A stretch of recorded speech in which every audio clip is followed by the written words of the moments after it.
Hey, welcome to the Pilot's Advisor, and we've got a bit of a timely episode today. The world has changed since we last recorded, Ryan, and I'm interested to get your thoughts, obviously, as to kind of what's going on globally, impacts financially, questions that you're maybe getting from pilots and clients, trying to figure out what's going on with the war, obviously, in Iran, and we're trying to just get our first few days in the market of figuring out how kind of the rest of the financial world's responding to what's happening on this global picture. It's kind of one of those things we talk about all the time in the news and how it shapes and shifts things in our day-to-day lives, but kind of give us your take on how things are going right now. Yeah, the first thing I would like to say is my clients actually, as a whole, have been pretty amazing so far. No panicking going on, which is great because this Yeah. is not a time to panic. Obviously, the markets do not like uncertainty. So, what's going on right now with the war effort, and also I think a big question mark is energy costs. What's going to happen with that? But if we look at historical data, the market tends after the initial unknowns. The market likes wars. The market tends to do well when we have conflicts going on.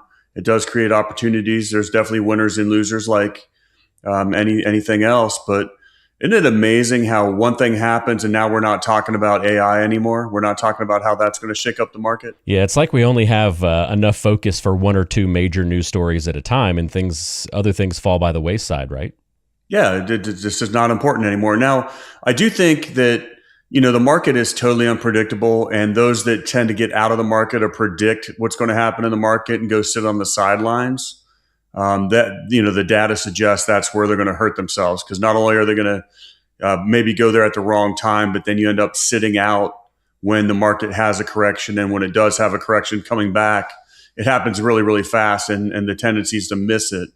But the one thing I think about with this, every year we normally have a 10% correction, but we never know what that's going to be. And last year it was the tariffs, and I didn't know the tariffs were going to do that. And it ended up being the fastest 20% correction in the last 75 years. But had you stayed the course, you would have gotten great returns last year, because it came all the way back from 20% down, almost 18% up by the end of the year. So staying disciplined and unemotional definitely has benefits. But one thing I do know that the market will come back. It'll recover. It'll have all-time highs, because it always does. And I know the market's unpredictable. And one of the things we talk about all the time is not trying to time the market. But I do know that buying when the market's down is a good thing. So I look at this as another opportunity.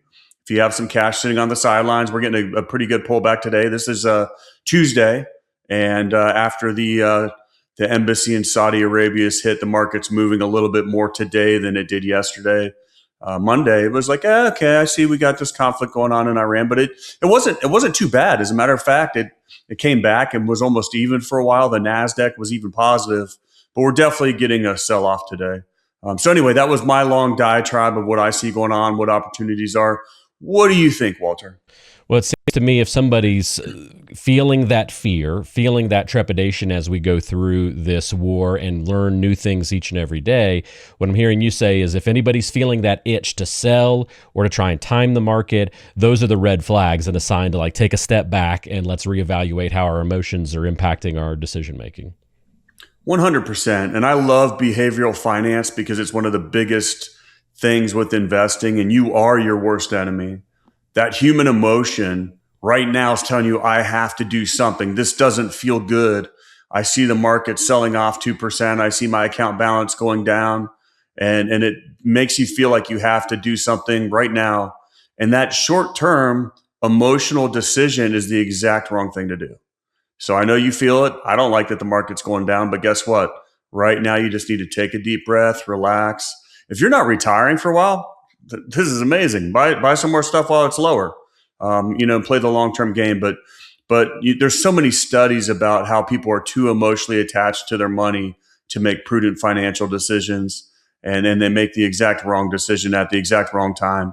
And this is one of those times. Yeah, absolutely.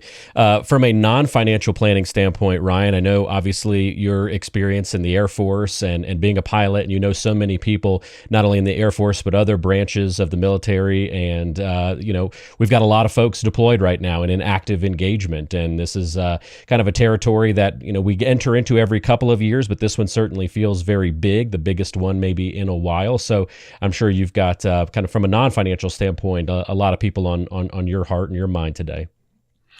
Absolutely. I felt like something like this was inevitable. There was a lot of activity going on. We've been moving assets to that area of the world for a while now. And I think that, not to get into politics of it, but I think Iran is a real threat. I mean, when you have a country that's been saying death to America for the last 47 years, it's maybe time to do something about it. And unfortunately, I think their reaction by attacking all the countries around them is going to have very devastating effects for the country of Iran. But I hope that, for the people, it's a move in the right direction. Yeah, and certainly we'll be thinking about all of those who are deployed and under active engagement right now from the U.S. military. Any other thoughts on what we've seen these last couple of days, Ryan, as from a financial standpoint, weeks ahead? Anything else on your mind? No, I want to get this out. We'll try to get this turned around and out to our listeners as quickly as possible. And you already gave a shout out to our service members and all the sacrifice that they're making there for our country. But I want to bring up Walter's sacrifice. Walter's been battling a cold for like 14 days. He can barely hear right now. One of his ears is plugged. Finally got his voice back, and he was really thinking about wimping out from doing the podcast today, but he's so tough.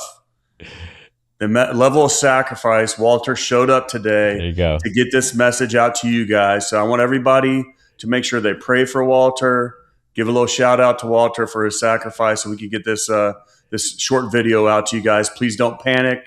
Stay the long course. Be unemotional. Everything will be okay. If you have any remedies for clearing a clogged ear after 14 days, please let me know so I can go back to hearing well. Appreciate you, Ryan. Thanks for bringing a little levity to things and your perspective on the markets and just trying to keep a level head through the ups and downs that we're having right now. And we'll catch up with you again next week. Sounds great, Walter. Once again, I appreciate your sacrifice, and I hope you feel better soon. Thanks. We'll see everybody soon right back here on The Pilot's Advisor. Thanks for tuning in. Information is for illustrative purposes only and does not constitute tax, investment, or legal advice. Always consult with a qualified investment, legal, or tax professional before taking any action.